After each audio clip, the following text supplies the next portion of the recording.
right, well, hey everybody. Hello YouTube. Hold on, y'all, because I'm in my car and I want to make sure that y'all can see me clearly. Okay. Yes, honey, you see I got all these books in the background. I don't want y'all to be disturbed by all my background, but that's all right. We'll just leave it up. So anyways, hey y'all, what's going on, everybody?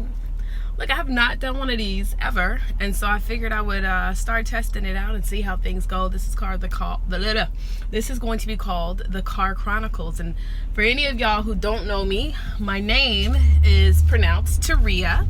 I go by Taria Vision Avant. My last name is Avant, and Vision, that's my adopted middle name. Yes, honey. And I live in Houston, Texas. In fact, I moved here in September of 2000. That little sun thing is getting on my nerves. Okay, yeah.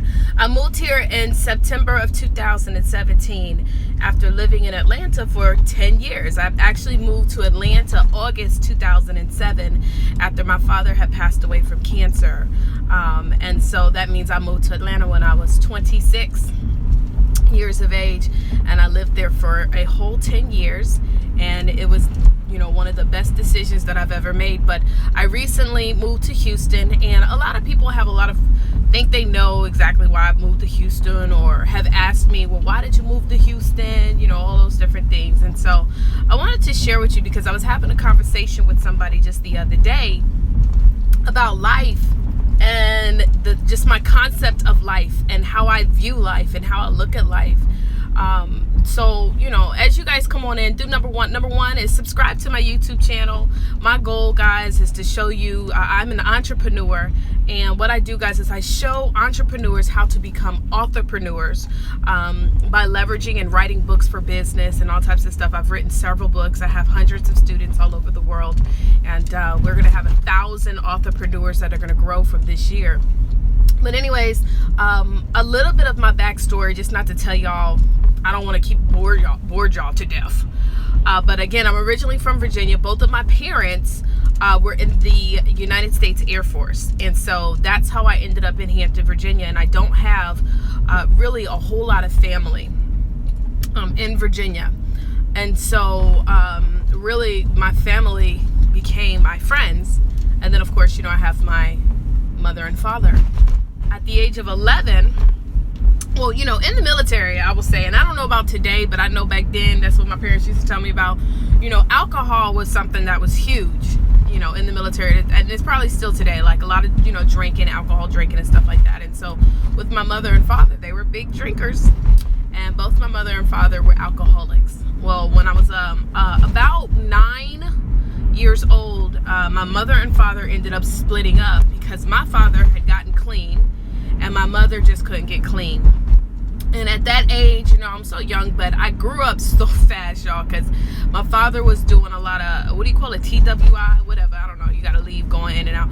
And so I grew up pretty fast because my mom would always be, like, you know, intoxicated, and, like, I had to make sure somebody was taking care of home. I mean, I can still visualize a lot of what I went through, you know, as a child watching that. But my mom was the most beautiful woman. It's just she had this addiction. She was loved by many people. Everybody loved my mom. She was so sweet. But unfortunately, when I was 11 years old, alcohol did take her life, and she ended up passing away from cirrhosis of the liver. And so I moved in with my pops, and then, you know, by this time he had become clean, and he had helped so many people. My father became like my hero, and things are great. And so anyway, so just to fast forward to where I am today, I ended up going to Hampton University, and I got a degree in computer science. And I'm gonna tell you, I believe that me having a degree in technology has helped me tremendously. Like, well, thank you for listening. Hello, how are you doing? I believe that me getting a degree in technology definitely has helped me a lot with problem solving. While I'm not in technology at all, but it has helped me to, you know, really learn how to utilize tools or leverage tools in ways that has been beneficial. So I'm so grateful that I did go to school for computer science. But honey, I don't use none of that degree. I went to Hampton University. Shout out to all my HBCUs. And then at the age of 25, my father was diagnosed with cancer. And at 26, he ended up passing away.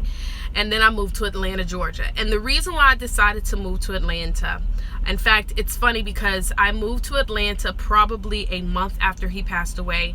I did not even know that I was going to move to Atlanta. It was just something that I was like, look, I want to move. Hey, Jessica, how you doing? It was just something that I was like, you know what? Life is short. I just see both of my parents are now gone at very young ages, and I want to move. You know what I'm saying? So I moved to Atlanta, Georgia, and that's where things, my life, new life began. And I got into, I've always been an entrepreneur, though, a struggling entrepreneur.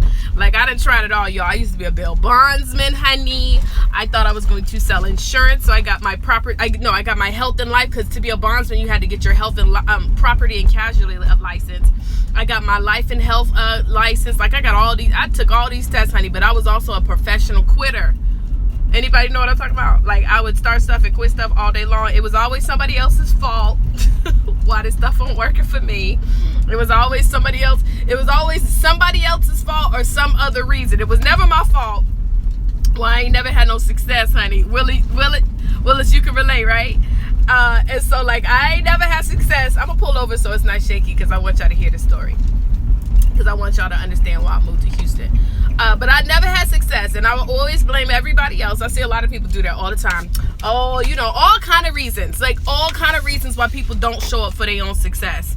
And for anything, like people really believe they be having valid excuses. Oh, well, I had to go to an event.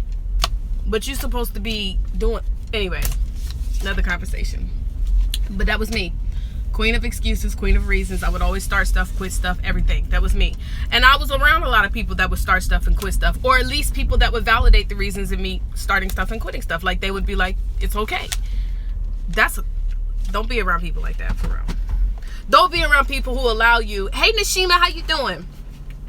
Yeah, don't be around people who think it's okay for you to just keep quitting shit. Like, there's nothing cute about quitting stuff. It's nothing cute about it. It's what's sexy? Grinding this out and doing the work. So anyways, honey, I done pulled over by Hermes and Cartier and Dior. Hey, y'all, how y'all doing? I see you guys. Alexander McQueen. Okay, but anyway, so I moved, and by this time I had tried a whole lot of stuff, right? And yes, that's what's up. Make sure y'all subscribe to my channel as well. So anywho, I had tried it all, and so I moved to Atlanta, and I finally I started this multimedia company. I was doing websites, and then I finally got into network marketing, and network marketing changed my life.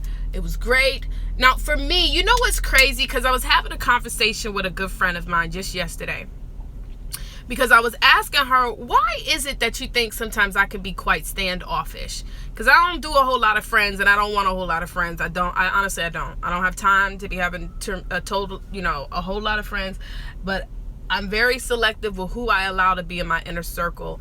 And so she explained the reason why. I'm not going to all of that, because this is not a therapy session, and I don't feel like doing all of that. But I've come to learn that, my personality is, I want to impact millions. But it doesn't mean that I want to be friends with millions.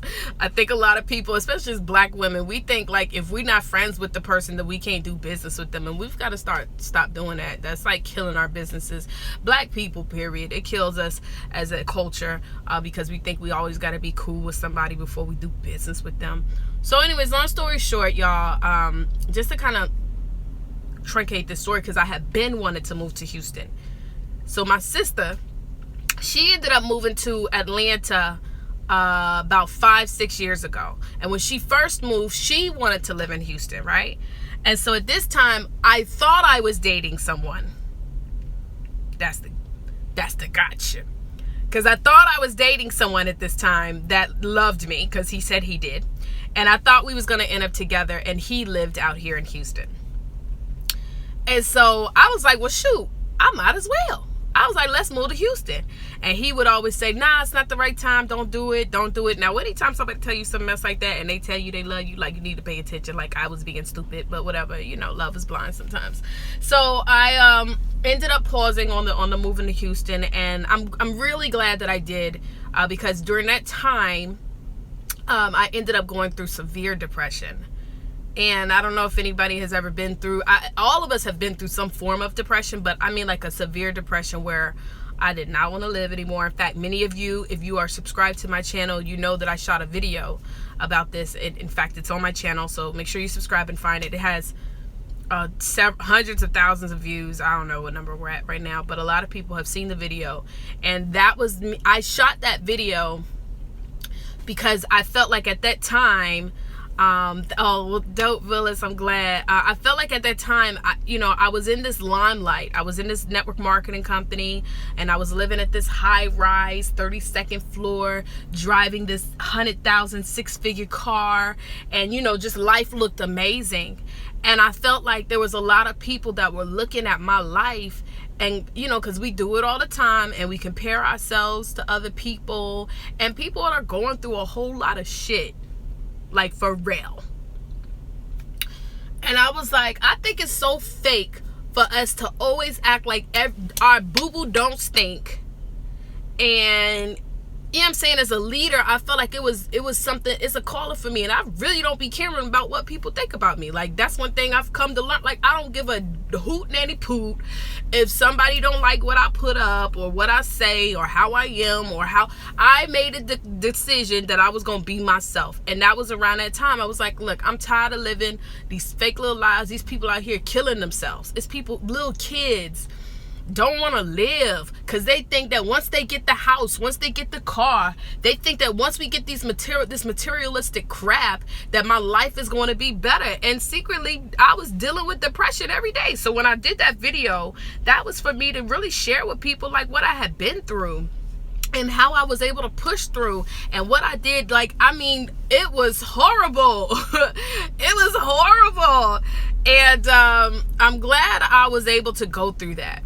You know what I mean? Like, I don't ever look at any of my past experience and say, damn, I wish that never happened in my life. I'm glad I was able to even deal with a dude, a clown, such a clown, that lied to me, and, and so, whatever. So anyway, so now, I'm living in my house, and my sister, my townhome, which, by the way, in Atlanta, the townhome was just like, I ended up buying this townhome. It was a $300,000 house. And while my business was going up and down, the townhome ended up being really in a position where it was just, I was on way too much than what it was worth. I didn't love it. And I just was kind of tired of it. You know what I'm saying? Like, I was tired of it. And I don't know. It was just, I was tired of it. And so my sister was like, yo, my lease is up. And so I'm like, well, what you gonna do? She's like, I don't know. I'm like, why don't we just move to Houston? Even though, like, years ago, I wanted to move here because I thought that I was following, behind some dude. Never follow behind a person unless that's your husband or your wife. That's dumb as hell. That was gonna be dumb for me. I hope that none of y'all did it. I hope I didn't offend anybody just now, but to me, that was dumb. Anyway, so I decided to move here really last minute. Her lease was up in about 2 months. And I was like, yo, let's do it. And so when a lot of people ask me, like, why did you move to Houston? Because I wanted to. Like, you know what's wrong with folks? Like, everybody needs to have justification on why they do stuff. And then the next thing that people will do, well, you can do that because you don't got no kids. You're not married, blah, blah, blah, blah, blah. Look, let me tell you something about life. We create all these responsibilities for ourselves based off of really what other people say that how we should live our lives. That's the truth. We create these requirements in our life based off of what other people say that how we should live. Why do I need a reason to move to Houston? Because I goddamn it felt like it. You know what I'm saying? I like Houston. There's a lot of money out here. Look, I'm right over here in the Moneyville. I live right in the Moneyville. It's nothing but bank out about this mug. People got coins. I mean, when I met a guy the other day, he said his company does $400 million in sales, and he just talking to me. Look, I love it out here in Houston, and so I didn't really need a reason. I just wanted to move. And if I want to move out the country, if I want to move wherever, I'm grateful that I can. I understand that everybody doesn't have that same opportunity, to just get up and go. But some of us do. And then we try to use certain circumstances as reasons why we can't. And I think that that's bull. I think that this is what we must remember. God gives us one of these shells. It's only going to be one of these beautiful you see how, what? The world needs me, honey. Not just Atlanta. The world need to be around this beautifulness. You know what I'm trying to say? God gives us one shell. And if for whatever the reason is, maybe you have children and they're in school, and so maybe you want to wait until they can finish. Who knows? Moving somewhere else could change the dynamics of everybody's life. Not just yours, not just your children. And sometimes, look, you just gotta do it. If it mean that you gotta, look, I went from a two bedroom, 2.5 bath, I don't know what the square footage was because I'm horrible with stuff like that. The three-story townhouse that I sold, and now I'm living in this small little apartment with my sister. My bedroom is small as hell. It is. But I love it. I love waking up every day, living in a new city. I love the fact that I can get out here and drive around and meet new people. I love the fact that I can get up and go and I don't have a whole lot of certain stresses. I can meet a whole new group of people. I'm just loving it. And I'm very, honestly, I was talking to my sister the other day. I was like, yo, back in the day, man, when we was in our 20s, we used to have so much fun. She was like, yeah, T, we got to get back to that because I could be a homebody sometimes. Like, if I'm done working for the day, I might just chill and do nothing else and don't go nowhere. But no, I'm ready to get back out the house and meet more people. But the ultimate reason why I moved to Houston is because I just felt the hell like it. I just wanted to move. I felt, who knows, I might move back to Atlanta. Who knows, I might move to California. I might move out of the country. I'm going to do it. And even those of y'all, you got certain circumstances and things, you have children or you have a mate, a husband, a wife. I mean, you might not be able to just drop in a month and go like I did, but it doesn't mean that you can't move. It doesn't mean that you can't explore and live around this country. It's just you might do it in unconventional ways. I meet a lot of people that are military children that have moved all over because the military moved them, and the best thing about them is how cultured they are and how they've got a chance to experience so much of this world. And so, like, don't allow what you believe to be your misfaults or your challenges or your circumstances to keep you from doing the things that you want to. I'll be like, forget that. I only got one life to be Taria Avant.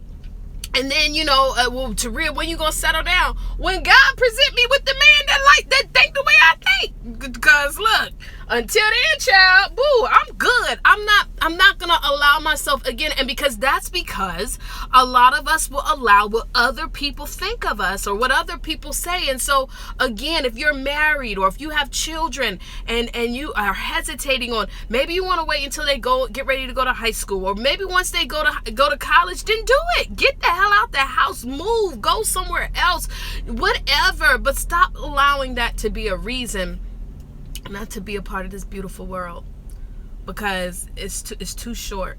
It's too short. So I met a single guy the other day. He's like in his, I don't even know, he was like in his early 30s. And he was like, so, what made y'all move to Houston? And I met him here. He was like, because I wanted to. And he was like, yeah, I couldn't do that. Why? I was like, you got kids? He was like, no. I was like, okay. You married? He was like, no. I was like, so why you couldn't do that? I don't know. I just couldn't, But why not? And I understand that it's not for everybody. Some people like to just live in one state, but you don't really need a reason to do everything all the time. I guess that's the moral of the story. I feel like you don't need to have to explain yourself to people on why you want to do certain things in your life and why you want to be an entrepreneur, or why you want to go back to college, or why you want to start your own business, or why you want to marry this person that everybody's like, why you want to marry. That's not nobody else's business. It's your business. And you don't need to explain to people. You don't need to have a reason to tell, to do what it is that you want to do in your one lifetime. You're going to be able to be in your shell, in your body, in this temple that God has given you once. And you can't come back at that as this person. If you believe in reincarnation and all that, okay, yeah, but you're not going to remember. You're not going to remember when you come back. It's a whole new person. And so, again, y'all, I guess that's my story. And so, I don't know. Maybe y'all can't move like I did, but why don't you take a trip out the country? Save up. You can go to this website called Airfordable. You ever heard of that? Airfordable? And you could make a deposit. If you can't afford to pay $2,000 for a flight down, go to Airfordable, put a deposit, and make payments, and go somewhere that's everybody ain't going to. Go to, I don't know, something. And when people ask you why, I say, because I wanted to. You don't need to explain to people why you live in your life. You don't need to explain to people why you breathe. When somebody asks you, think about it. What if people asked you, why did you wake up today? What? Because I want to live. And so that should be the same reason why, And so anyway, so that's why I moved to Houston. I love it here. Some people say they think I did move out here for a man. No, I did not. Or for business. No, because I haven't even done any workshops really. I've done one workshop all year. Thank the Lord, guys, that we have people that are becoming authorpreneurs all over the United States, all over the world. I can do what I do anywhere, any part of the world. That's why, seriously, the more that I make myself more virtual, the more I'm considering leaving the country. The only thing that's going to keep me here is if I do settle down. But even with that, y'all, the person I settled down with, he got to be ready to take trips. So I'm going to be taking trips by my damn self. I will. I'll be like, boo, I'm going to see you. I'm about to go hit the road. I'll be back. You can stay here if you want to. I'll see you in 2 weeks or whatever. But honey, that's gonna be my life. I don't want to live life worried about what other people think no more. I don't want to live life and then wake up tomorrow, I'm thinking about my mama. My mama passed. It'll be in a few years, I will be the age that she was when she passed away. And to think that maybe I didn't get to live and experience life because I was worried about the thoughts and the opinions of other people, that makes me depressed. That makes me depressed. So that is why, darlings, I moved to Houston, Texas. Again, I know there's no real explanation. I just love it. And again, I know everybody, people, all type of people will say, well, you could talk that way, Taria, because you don't know. I know people who are married who live like that. I know people with children and they got kids that do extremely well, very intelligent children, smart. I believe all kids are intelligent. It's just a matter of what you teach them. These kids are amazing entrepreneurs. They know everything and they live their life on their terms, not on nobody else's terms. And hopefully that's what you received from this video. Live your life on your terms. Stop worrying about what other people think about you. Stop allowing other people to determine your decisions in life. And then that's how you do it. That's how you do it. You got to live your life on your terms. And when you do that, that's where you find true happiness. I believe many of us, we go through depressions. When I think about why I was depressed because number one, everybody was like, I almost forced myself into a relationship with somebody who I wasn't even really attracted to. Not even my kind of, like, I like a swaggy dude. Like, I like a dude that is from the hood, but he can go into Hermes and still know how to carry himself. You know what I'm saying? Like, I like a dude like that. Like, I like a dude that we can go to the Oscars and then we could also go to the trap house at the same time. You know what I'm saying? I like a dude like that. So I didn't started dating someone because I felt pressure. It was all because somebody else was like, you need to settle down. You need to settle down. That's what you need to do. You know, why did I get this stupid car that I didn't even like, that I didn't even want? Because everybody pressured me. Why did I move to the 32nd floor when my rent was $2,700 a month by my damn self? Because the people were pressuring me. And so I feel like Everything that pulled me to a slump of depression had everything to do with the thoughts and the opinions of other people. When I decided I was going to live on my own damn terms, that's when stuff started changing for me. When I decided that I don't have to prove nothing to nobody about having success in business. I can do what I do. I can live my life. I can teach people how to have success, and they can still be themselves. Look, if I want to go do a workshop with jeans and t-shirts and flats on, I can goddamn do it, because I love where I'm going. I love who I am, and I love everything about this life. And so that, we got to learn to live our lives on our own terms, and we got to make sure that we put people in our circle. And if you happen to be in this situation, I'm not telling y'all to go call your husband or your wife and say we got to get a divorce. No, but you need to work on something where y'all can have, where even if it's you just be able to have your own time to live on your own terms. Figure it out. I don't give relationship advice. That's not my thing. I do business. I'm just telling you how I choose to live my life. But anyways, hopefully that was good. Love y'all. I got to get to the office. I got so much work to do. I love y'all for being here. Thank you so much. Oh yeah, this is how you turn off this live. I'm still new to this. Appreciate y'all.